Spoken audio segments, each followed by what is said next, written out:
안녕하세요. 차성훈입니다. 우리는 아이를 키우는 부모입니다. 우리 아이가 집에서 어떻게 학교 생활을 했었는지 살펴볼 수 있는, 어찌 보면 기회가 되었고, 또 우리 부모님들 또한 우리 아이가 어떻게 이것들을 수행해낼 수 있는지 옆에서 얼마만큼 도와줄 수 있는지에 대한 고민도 많이 드셨을 겁니다. 이것을 알파벳 A부터 Z까지 총 26개의 영어 단어로서 우리 아이와 나의 관계를 재설정해보는 시간을 가져보고자 합니다. 그럼 지금부터 시작하겠습니다.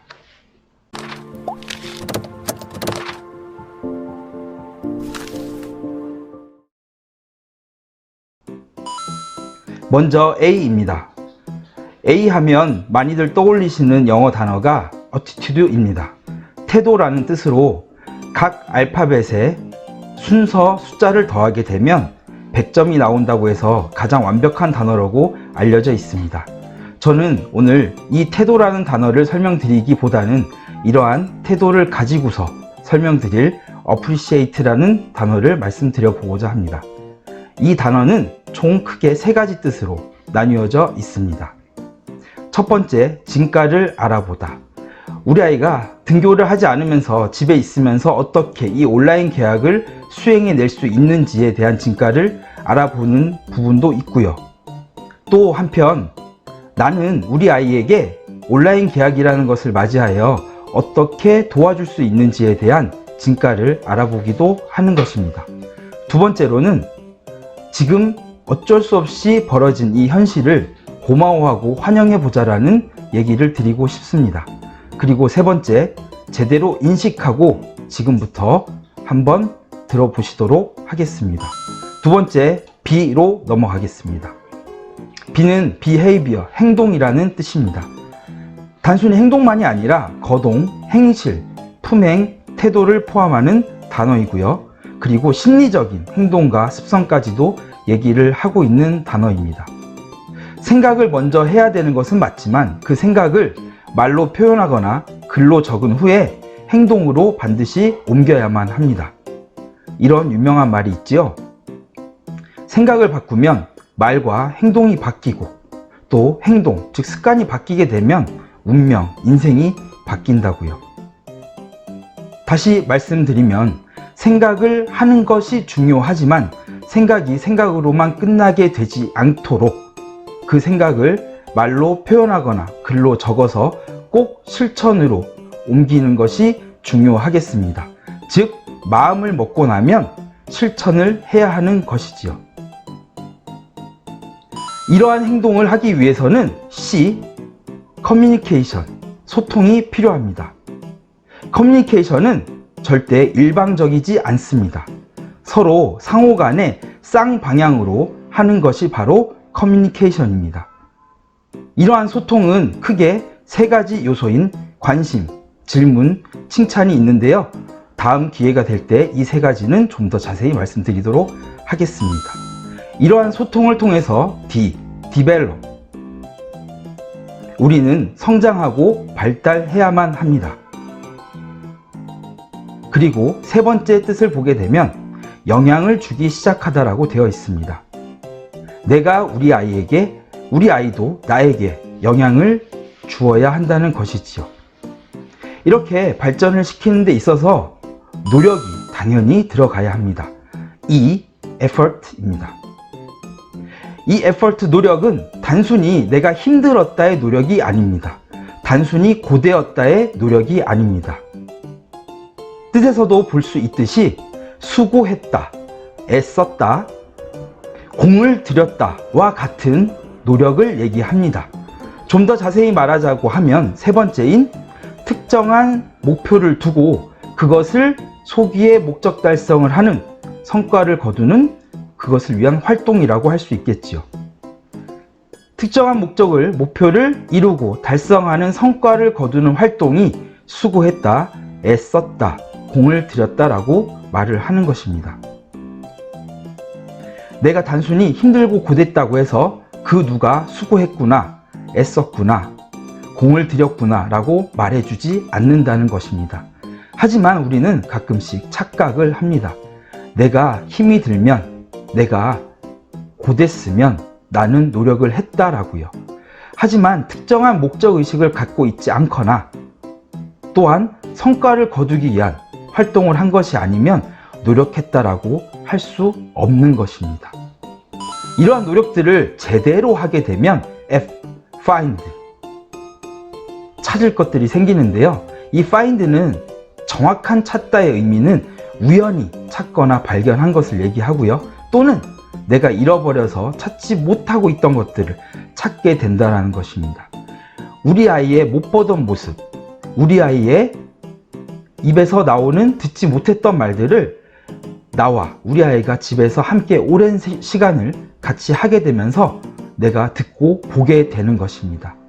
학교 생활에 많은 시간을 할애하고 있는 그 부분 동안에 내가 듣거나 보지 못했던 것을 지금 볼 수 있는 기회, 들을 수 있는 기회가 된다는 것입니다. 종합적으로 이것은 흥미롭거나 가치 있는 발견물로 정리를 세 번째 뜻에서 하도록 하겠습니다. 그럼 이런 흥미롭거나 가치 있는 우리 아이의 발견물들, 한편으로는 우리 아이가 부모에 대한 발견하는 발견물들이 있을 것인데요. 이것들을 모아야 합니다. Ggather입니다. 이렇게 모으게 되고 나면 H, 하이라이트. 두 번째 뜻으로 말씀을 드려보면 가장 좋은 부분, 흥미로운 부분으로 진행을 할 수 있을 것입니다. 이러한 발견물들을 가장 좋고 흥미로운 부분으로 진행을 하게 되면 그에 따른 관심사가 설정이 되어야 될 텐데요. 바로 I, interest입니다. 우리는 흥미라고 많이들 인식하고 있지만 좀 더 편안한 의미인 관심, 그리고 우리가 생각하지 못했던 호기심이라는 단어까지도 연결해 볼 수 있습니다. 제가 C, 커뮤니케이션에서 말씀드렸던 3요소 중 첫 번째, 관심, 인터레스트가 여기서 등장을 하게 되는 것입니다. 그러면 관심을 끌고 흥미를 느끼고 호기심을 자극하는 데 있어서 어떤 것들을 활용할 수 있을까요? 여행은 다니면서 하는 독서이고 독서는 앉아서 하는 여행이라는 말이 있습니다. 글을 읽는 모든 것을 독서라고 합니다. 그것은 바로 J, 저널로 넘어갈 수 있겠습니다. 저널은 모든 문자가 있는 글들의 책들을 얘기합니다. 굳이 얘기하자고 하면 신문, 잡지, 저널, 책, 학술지 등 모든 것을 포함하고요. NIE라는 것을 들어보셨을 겁니다. Newspaper in Education입니다. 뉴스페이퍼, 신문만이 아니라 다른 잡지, 책, 학술지, 저널들까지 다 합친 것이 이 저널이고요. 두 번째로 다이어리, 일기라는 뜻이 있습니다. 성공한 사람들은 매일매일 나의 하루를 기록했다고 합니다. 단순히 기록에만 그치는 것이 아니라 그 기록을 하면서 내가 느낀 바, 또 각오하는 바를 다시 한번 다짐하게 되었고요. 그 하루하루가 누적이 되니 시행착오를 줄일 수 있었고 나중에 자서전을 낼 수 있는 거리가 되기도 하는 것입니다. 이렇게 하다 보면 K, 키, 나의 관심사나 흥미, 호기심에 대한 실마리를 찾을 수 있고요. 또 비결이라는 뜻도 있듯이 나의 노하우들이 쌓여가게 되어 있습니다. 그럼 이런 노하우들을 쌓으려면 L, learn, 배우다입니다. 계속적으로 배우는 것입니다. 계속적으로 학습하는 것입니다. 그러면서 계속 알게 되는 것입니다. 한 번 배우고 같은 배움이라 하더라도 그것에 그치면 되지 않습니다.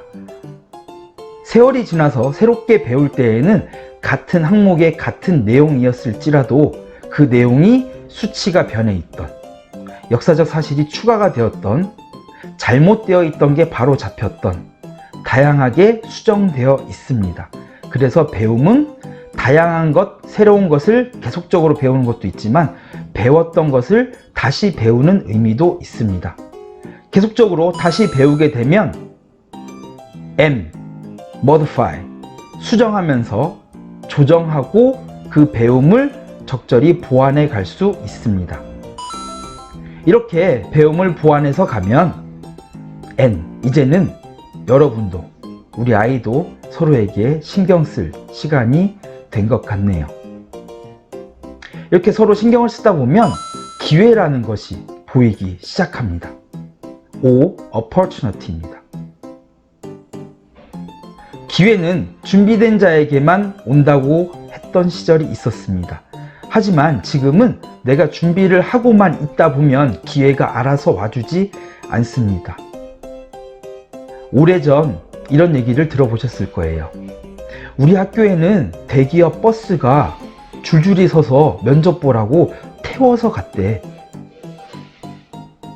지금은 그런 시대가 아닌 것입니다. 지금은 준비를 잘 하고 있었더라도 기회까지 쟁취해내려고 내가 또 준비하고 뛰어야만 합니다. 즉, 로또는 사는 것이 아니라 로또는 만들어가는 것이라는 표현을 드리고 싶습니다.